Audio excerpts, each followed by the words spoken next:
এবার আমাদের গন্তব্য রাজপ্রাসাদ।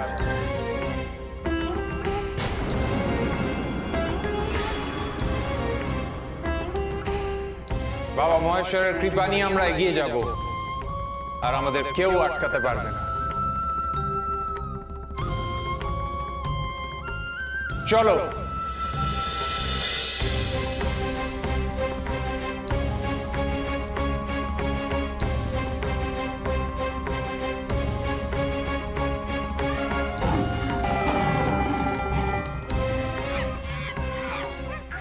এই সংবাদটা তো এক্ষুনি মহারাজকে দিতে হবে।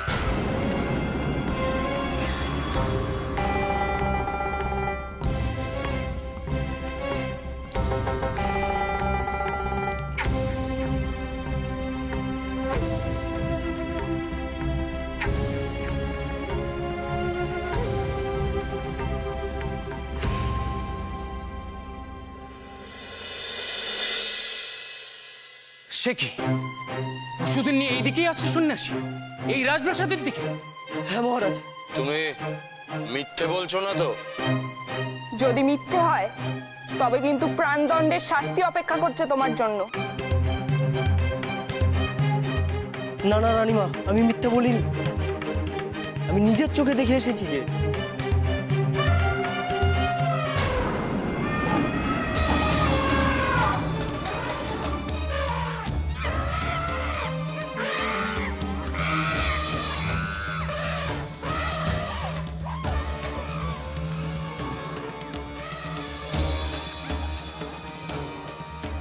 কি এসব কি হচ্ছে?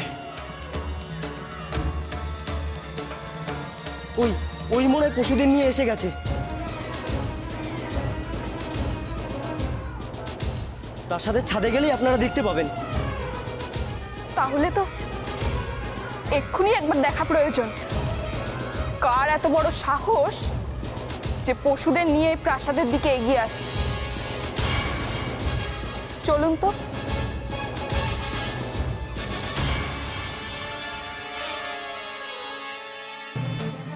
চলুন মন্ত্রীমশাই।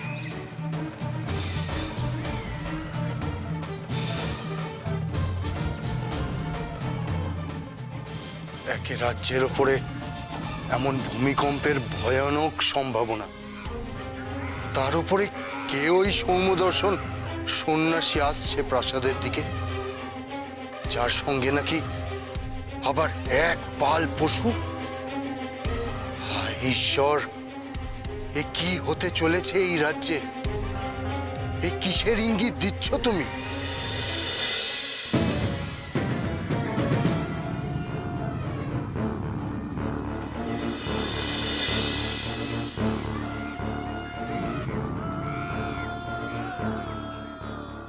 মহারাজ!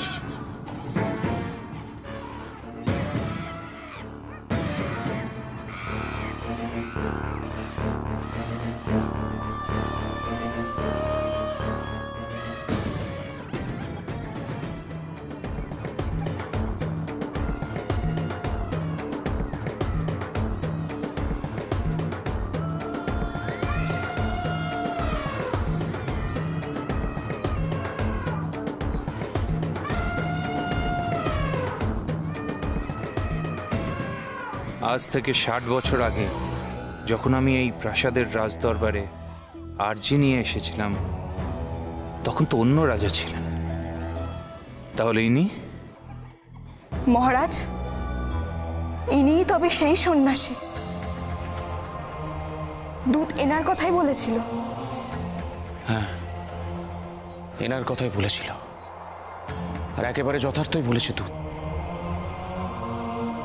এই দিব্যকান্তি সন্ন্যাসীর সঙ্গে এরকম পাল পাল পশুর দল রাজপ্রাসাদের সামনে,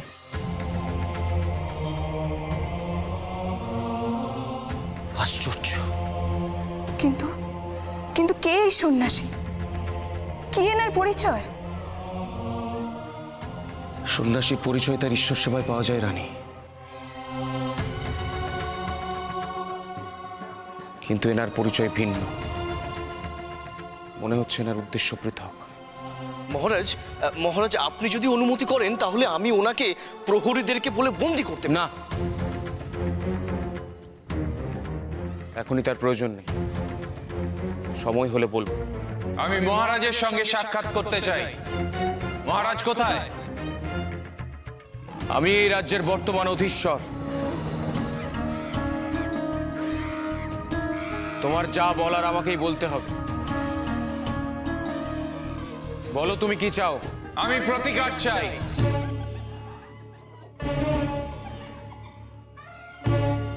অন্যায়ের প্রতিকার।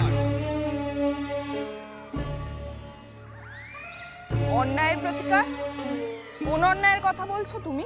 আজ থেকে বহু বছর আগে আমি এই রাজবাড়িতে এসেছিলাম অন্যায়ের প্রতিকার চাইতে। কেউ শোনেনি আমার কথা। বিতাড়িত হয়েছিলাম আমি, তাই আজ ফিরে এসেছি।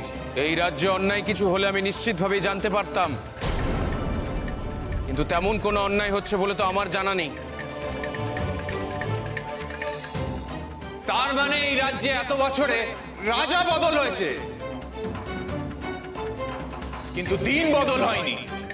অন্যায় অত্যাচার সব একইভাবে চলছে, তাই তো? কি বলতে চাও কি তুমি? আমার সামনে দাঁড়িয়ে এমন কথা মুখে আনার সাহস কি করে হয় তোমার? সত্য বলতে কখনো সাহসের প্রয়োজন হয় না মহারাজ, হয় সৎ মনের। আর সত্যটা হলো, আজ থেকে বহু বছর আগে পশুরা এই রাজ্যে যে অবস্থায় ছিল, আজও ঠিক সেই অবস্থায় আছে।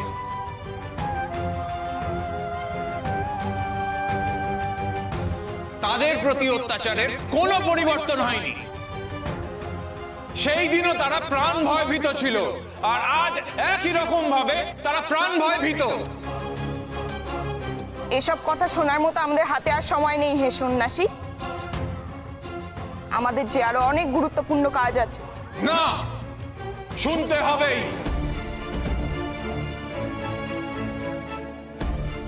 যে রাজ্যে স্বয়ং পশুপতিনাথ বিরাজ করেন, সেই রাজ্যে পশুদের উপর এমন অত্যাচার করতে, এমন আক্রমণ করতে আপনাদের হাত কেঁপে ওঠে না?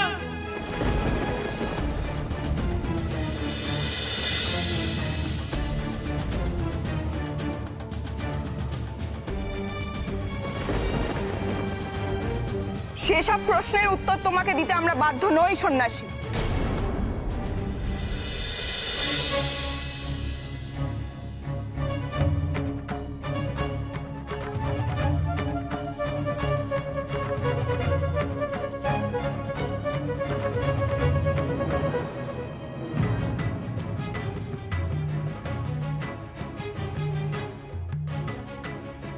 রাজন, কি ভাবছেন আপনি?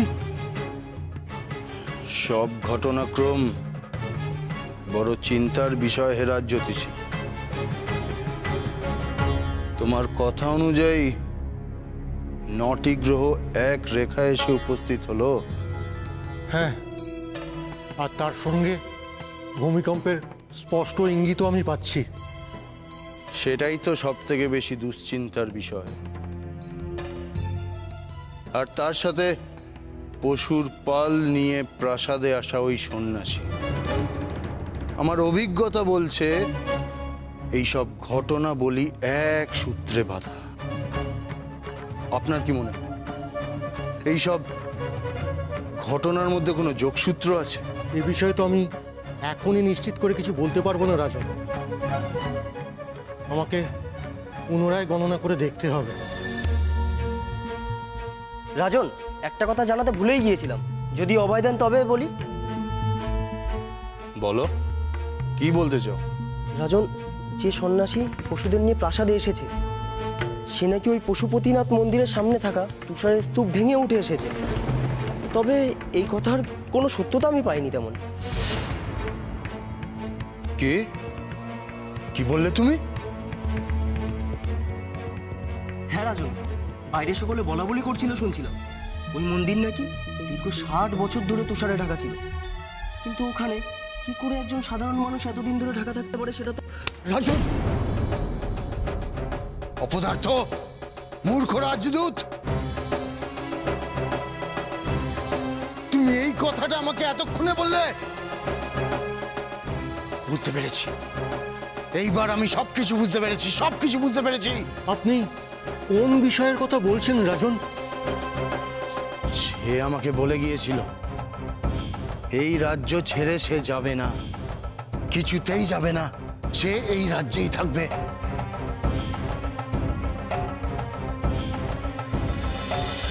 পশুপতিনাথ যদি সত্যি ওদের পোষ্য নিয়ে থাকে, তাহলে উনি নিজে কেন আসছেন না ওদের রক্ষা করতে? করবেন মহারাজ, করবেন। সব অন্যায়ের একটা শেষ আছে। পশুপতিনাথ তার পোষ্যদের এভাবে মরে যেতে দেবেন না। তিনি রক্ষা করবেন ওদের। কি ভেবেছো কি তুমি? জঙ্গলের পশুদের একত্রিত করে প্রাসাদের সামনে ভোজবাজি দেখালে আমরা তোমাকে গুরুত্ব দেব? মহারাজার সঙ্গে এমন ভাবে কথা বলার শাস্তি কি হতে পারে তোমার জানা নেই সন্ন্যাসী?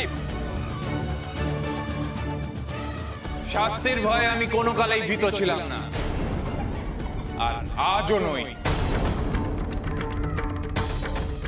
সত্যের পথে এগিয়ে এসেছি আমি। মিথ্যের আশ্রয় নিলে শাস্তির ভয় হতে পারে। এই রাজ্য পরিচালনার একটা নিয়ম আছে, আর আমি সেই নিয়ম পালন করে চলি মাত্র। এর বেশি তোমাকে কোনো উত্তর দিতে আমি বাধ্য নই। কিন্তু উত্তর যে দিতে হবে মহারাজ। দিনের পর দিন এই রাজ্যে অন্যায় হয়ে চলেছে, অথচ কারোর কোনো সংকোচ, কোনো অনুশোচনা নেই। রাজ্যের অধীশ্বরের কাছে এটা তো সব থেকে বড় লজ্জা। স্তব্ধ হয় সন্ন্যাসী। এই রাজ্যে কেউ কোনো অন্যায় করেনি, আর তুমি এই রাজ্যের শৃঙ্খলা নষ্ট করবে সেটা আমি হতে দেব না।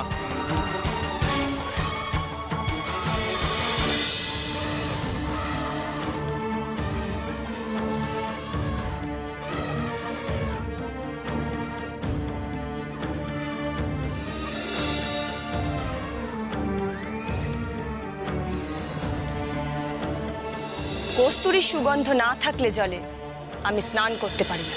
শান্তি? কিসের শান্তি? নিজেদের মনোরঞ্জনের জন্য অবাধে পশু হত্যা চলছে এই রাজ্যে।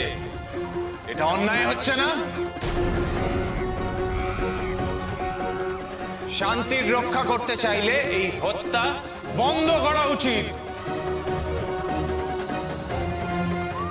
সুগন্ধির জন্য প্রাণী হত্যার রীতি আছে এই রাজ্যে, সেটা আমি জানি।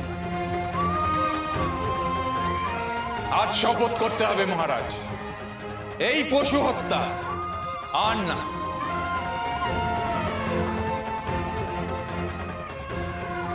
কিছুতেই না। শপথ করতে হবে মহারাজ। আমার প্রাসাদে দাঁড়িয়ে আমাকে আদেশ করা হচ্ছে। এই মুহূর্তে আমি তোমাকে শাস্তি দিতে পারি, তোমার দর্প চূর্ণ করতে পারি।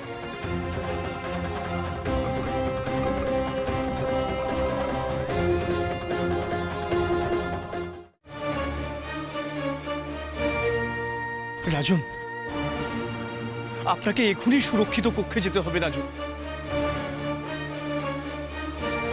কারণ রাজা মশাই ওই সন্ন্যাসীকে আক্রমণ করার আদেশ দিয়েছেন। আপনি এখনই সুরক্ষিত কক্ষে চলে যান। আপনারা ওনাকে নিয়ে যান।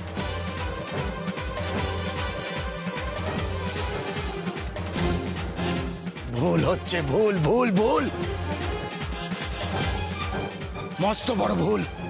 ওই সন্ন্যাসীকে আক্রমণ করা হচ্ছে, মস্ত বড় ভুল। রাজন, রাজন, এ আপনি কি বলছেন? আমি ঠিকই বলেছি, আমি নিজে অনুভব করেছি। ওই সন্ন্যাসী আর কেউ নন, স্বয়ং পশুপতিনাথের প্রতিভু।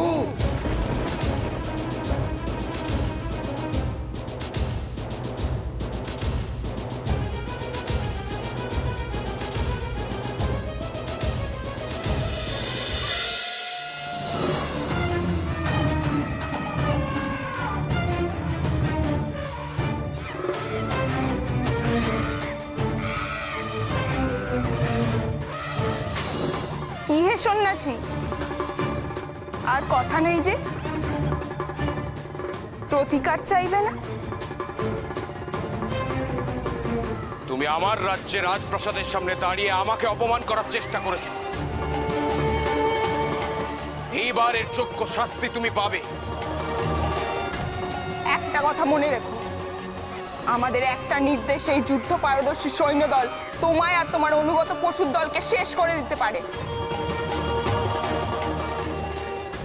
মাটিতে মিশিয়ে ফেলতে পারে, রক্তের বন্যা বইয়ে দিতে পারে।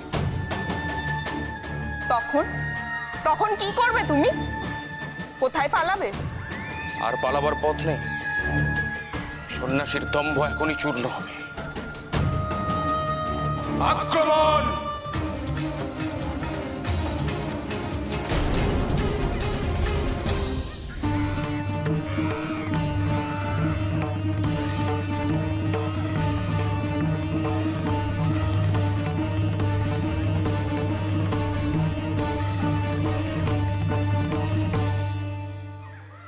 এসব কি হচ্ছে? কি এমনটা তো কোনো কালে দেখিনি।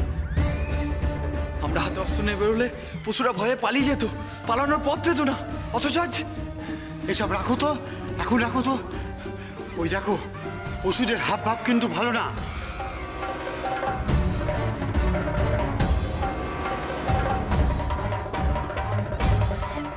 না, সত্যি বিপদ। পালাও এখান থেকে, নাহলে বেঘরে মরতে হবে।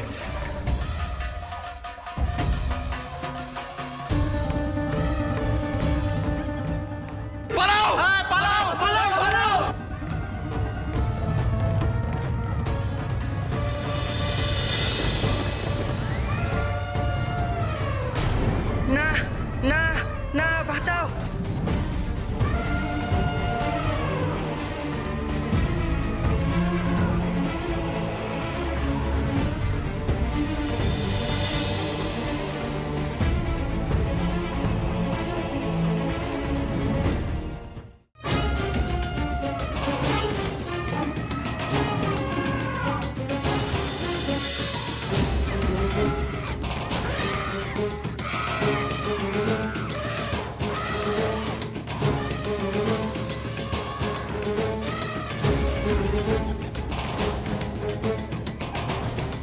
শান্ত হও, শান্ত হও গজরাজ, শান্ত হও।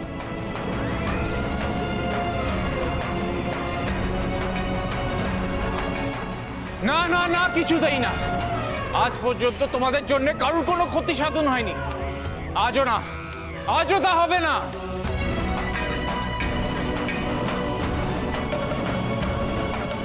এরা এতদিন যা অপরাধ করেছে, অন্যায় করেছে, সেই একই অপরাধ কি তোমরাও করবে?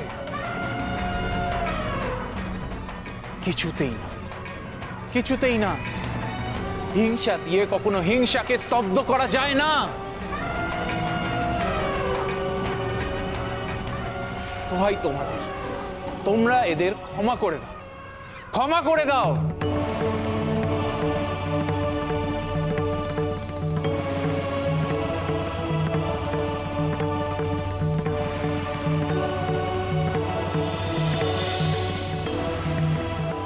এই উন্মত্ত পশুর দল চাইলেই এই রাজপ্রাসাদ ধ্বংস করতে পারত, গুঁড়িয়ে দিতে পারত এই রাজ আভিজাত্য, কিন্তু না, এরা তা করে। এত বছরের অন্যায়ের প্রতিশোধ এরা নেয়নি। ওরা পশু হয়েও মনুষ্যত্ব দেখিয়েছে। যে করুণা, যে মহত্ব মানুষের দেখানোর কথা ছিল, তা দেখিয়েছে এই অবলা জীবের দল। কি তাই না?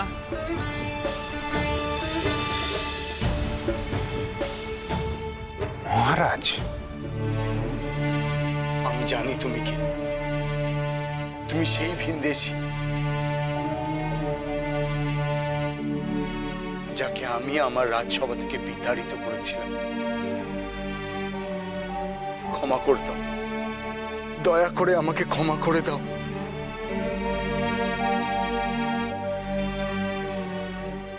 আমার পুত্র কিছু না জেনেই তোমার উপরে আক্রমণের আদেশ দিয়েছে।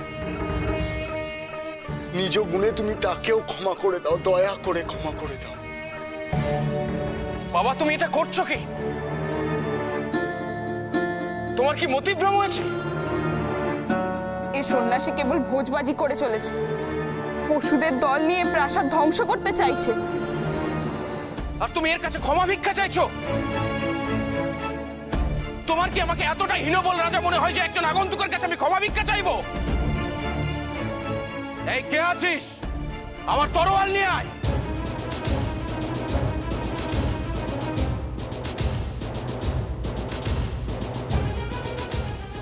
আজ আমি বুঝিয়ে দেব এই রাজ্যে রাজার সামনে স্পর্ধা দেখানোর ফল কি হতে পারে।